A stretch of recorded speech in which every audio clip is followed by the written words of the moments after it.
Hola a todos, mucho gusto, mi nombre es Wilmer Sánchez Molina y hoy les vamos a exponer qué son los e-conters, conocidos de la sigla International Commercial Terms, y vamos a darles a conocer qué significa el S-Word, el Free Carrier y el decreto 2685 de 1999. Pero para ello primero tenemos que conocer un poquito de la historia de estos e-conters, que inicia con el FOF, que es el primero en ser creado y se remonta a más de 200 años atrás. Los e-conters como tal fueron creados por la Cámara de Comercio Internacional en 1936.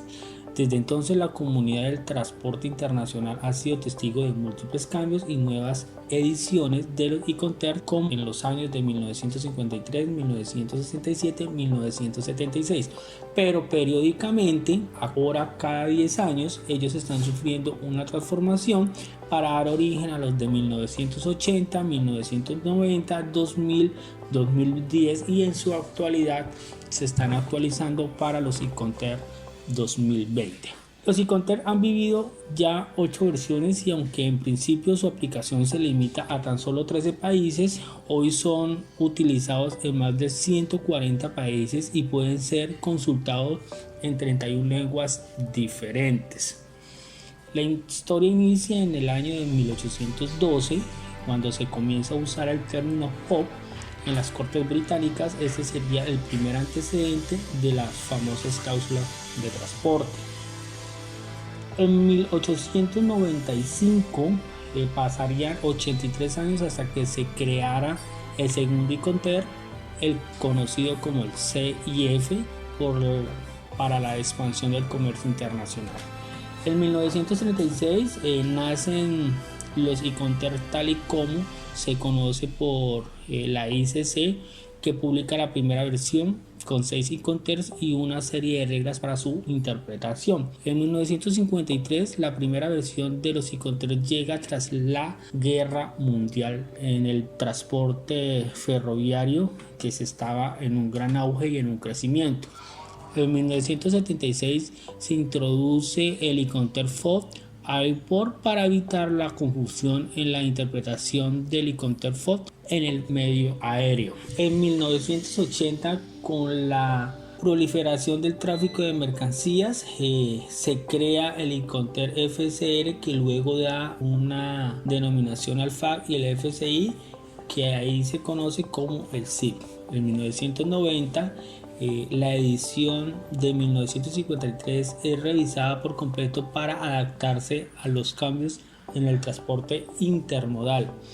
En el año 2000 se aplican formatos para que sean más fáciles de usar y su distribución sea de responsabilidad durante el desempeño en las aduanas.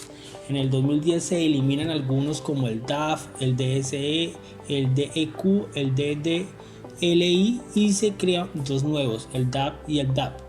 El número queda establecido en 11 e-conters. Y para el 2020, a falta de un borrador definitivo, se prevé la creación de un nuevo e-conter, el CNI, el desbloqueamiento del e-conter DDP, y 2, la eliminación del e-conter export y el fax. También se prevé que la nueva edición de los e-conters tenga enfoque más pedagógico para facilitar su comprensión y aplicación. Ya conocimos parte de la historia, cómo fueron creados los e-conters. Ahora vamos a entrar un poquito más en qué son las reglas estandarizadas de comercio internacional.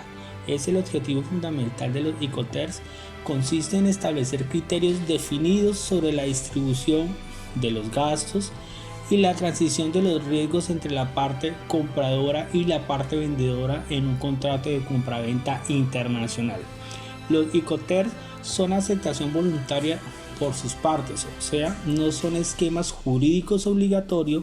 Es el tratado jurídico obligatorio para 71 países que lo ratifican en la CISG, mencionado en las diapositivas.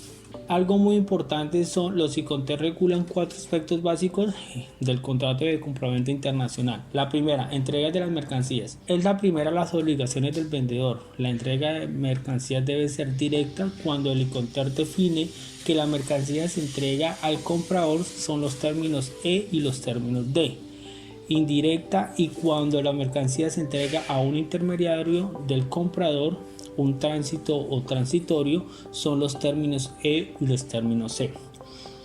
Segundo, tenemos lo que es la transmisión de los riesgos. Es un aspecto esencial de los Incoterms y no se deben confundir con la transmisión de la propiedad, que queda regulada por la ley que rige el contrato. El concepto fundamental se basa en los riesgos y en la mayoría de los casos también los gastos.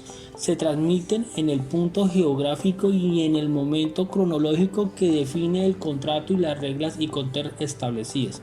El punto geográfico pueden ser las fábricas, el muelle, el intermediario en el bloque, etc.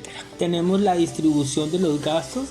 Ahí se definen lo habitual que es el vendedor corra con los gastos estrictamente precisos para poner la mercancía en condiciones de entrega, y el comprador corra con los gastos que existan. 4 cosas: los términos C, que el verdadero asume el pago de los gastos de transporte y el seguro en su caso hasta el destino. Por último, tenemos los trámites de documentos aduaneros. En general, la exportación es responsabilidad del vendedor. Solo existe un Incoterms sin despacho aduanero de exportación, export, donde el comprador es responsable de la exportación y suele contratar los servicios de tránsito o un agente aduanero en el país de expedición de mercancías que gestione la exportación. Los resultados Incoterms son 2 formas de despachos, es decir, la exportación es responsabilidad del vendedor, que algunas veces se ocupa también de la importación entre el país de destino, por ejemplo el DDP, y se entrega en despachos pagados. Las reglas de Cortés en el 2020 han introducido algunos cambios significativos en relación a la versión anterior, que fue en el año 2010. Ahí es donde tenemos ya una transición, una actualización entre el año 2010 y el año 2020. Estos cambios se han realizado para adaptarse a los nuevos usos de la logística internacional, las comunicaciones vía internet y los procedimientos de seguridad que se han instaurado en las fronteras de los países. Caracterización de los Incoterms 2020. En el grupo E tenemos el EXW, que es el vendedor que pone las mercancías a disposición del comprador. El F, que está el fax y el FOB, que es al vendedor se le encarga de entregar las mercancías en un medio de transporte elegido y pagado por el comprador. En el grupo C encontramos el CFL, el CIF, el CPT y el CHIP. El vendedor contrata el transporte pero sin asumir el riesgo de pérdida o daño de mercancías. Tenemos el grupo D, que es el DPU, el DAP y el DDP, que es el vendedor soporta todos los gastos y riesgos necesarios para llevar la mercancía del país de destino. Esto es una entrega directa. Ejemplos del Incoterms Export. Un ejemplo más exacto son aquellas empresas que se encargan de colocar sus productos en la puerta de la empresa y que el vendedor se encarga del transporte, del cargue, del descargue, de los seguros hasta su punto final, incluyendo también su legalización. El comprador paga todos los gastos que se generen hasta el descargue en el almacén o la empresa ubicada en la ciudad de Puebla. El vendedor cubrirá todos los riesgos que pudieran ocurrir, como pérdida o daños una vez de las mercancías fue entregada en el almacén del vendedor. Algo muy importante, en este caso no habrá obligaciones de cumplir con el despacho aduanero o de exportación o de importación, ya que es una negociación de mercado doméstico. Si fuera una negociación internacional, el que debe cumplir con esta formalidades es exclusivamente el comprador. Bueno, y pasando, vamos a ver un ejemplo del FAC. Una empresa brasileña de coco realiza una comercialización internacional con una empresa mayorista de frutas canadienses por un contenedor refrigerado. El término de venta FAC, Terminal de Contenedores número 45 Santos de Brasil. El modo de transporte es marítimo. En esta negociación, los riesgos y gastos que deben asumirse por parte del vendedor son la de entregar las mercancías en el terminal, más no realizar el descargue, pactado en los gastos generados que se producen hasta la entrega a la terminal. La empresa brasileña tendrá que realizar formalidades aduaneras para la exportación. Por otra parte, los riesgos del comprador son desde la recepción de las materias en el terminal hasta su destino, que sería Canadá. De igual forma, los gastos que se produjeran desde la transmisión de las obligaciones, debe también realizarse el despacho aduanero de su país. Son los ejemplos que tenemos del FAC y del export en los Incoterms. Vamos a hablarles del decreto 2685 del año 1999, donde establece lo siguiente: el gobierno nacional está comprometido con las políticas que permitan fortalecer la inserción de la economía colombiana en los mercados internacionales, facilitando y agilizando las operaciones de comercio internacional, que con el propósito de brindar transparencia, claridad y certeza a los usuarios del comercio exterior. Las operaciones aduaneras deben armonizarse y simplificarse a través de una legislación que la recoja en su integridad y consulte las tendencias legislativas internacionales.